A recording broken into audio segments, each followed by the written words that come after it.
Quelques plongeurs ont fait une découverte incroyable sous l'eau. Un jeune baleineau était totalement pris dans des déchets marins, lentement en train de s'étouffer. Dans cette situation, il devait vraiment souffrir, sans pouvoir se libérer. Alors que l'un des plongeurs était prêt à couper les filets pour le sauver, il se rendit compte que la baleine était déjà morte, avec de grandes marques de morsures sur son corps. Alors qu'il se demandait ce qui avait bien pu tuer la baleine, un groupe de requins les encercla soudainement. Ce qui était étrange, c'est que ces requins n'agissaient jamais en groupe, mais cette fois-ci, ils se regroupaient mystérieusement. Pendant qu'ils se demandaient ce qui se passait, un requin beaucoup plus grand s'approcha d'eux.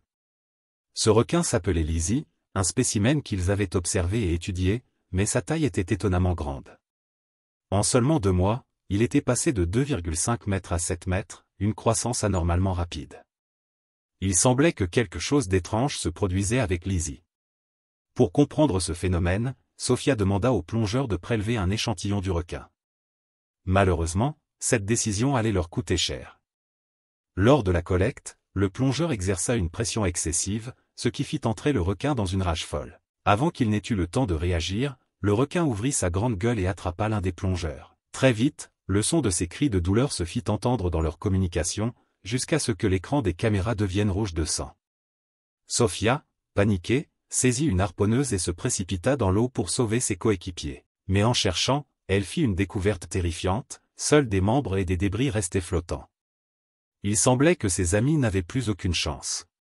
Pourtant, elle refusa d'abandonner et continua de chercher, ce qui attira encore plus l'attention des requins. Un face-à-face entre elle et l'un des prédateurs s'ensuivit. Cependant, le requin repéra rapidement sa peur et se précipita vers elle. Bien qu'elle ait tenté de tirer avec l'harpon, la panique l'empêcha de viser juste, et le requin, furieux, la tira dans les profondeurs marines. Très vite, la pression de l'océan endommagea son corps, et dans un dernier geste désespéré, elle utilisa son couteau pour couper la corde et sauver sa vie.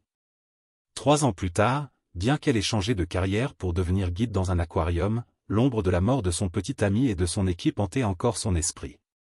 Elle pensait avoir définitivement tourné la page avec les requins. Mais un jour, un membre d'une organisation de protection de l'environnement vint la voir pour lui annoncer qu'ils avaient retrouvé la trace de ce même requin. Ce qui était étrange, c'est que le requin avait remonté un fleuve intérieur, une zone où les requins ne peuvent pas survivre en eau douce. L'organisation pensait qu'il s'était perdu, mais Sophia, qui connaissait bien Lizzie, savait que ce n'était pas aussi simple. Elle alerta immédiatement la police et commença une enquête. Rapidement, elle découvrit que le requin rôdait dans une ancienne crypte souterraine en France. Bien que cet endroit semblait être un bon refuge, les requins ne se retrouvaient normalement pas dans des eaux douces. Bien que la situation soit floue, afin de prévenir toute attaque de requins, Sophia et son équipe se sont précipités dans la nuit vers la crypte souterraine. Mia, une membre de l'organisation de protection de l'environnement, avait rassemblé ses défenseurs de la nature pour prouver que les requins ne représentaient pas de danger pour les humains. Ignorant les conseils de Sophia, elle décida de sauter dans un puits profond pour tenter une discussion amicale avec les requins. Mais ce qui se passa allait bien au-delà de leurs attentes. Il ne s'agissait pas d'un seul requin, mais de 2.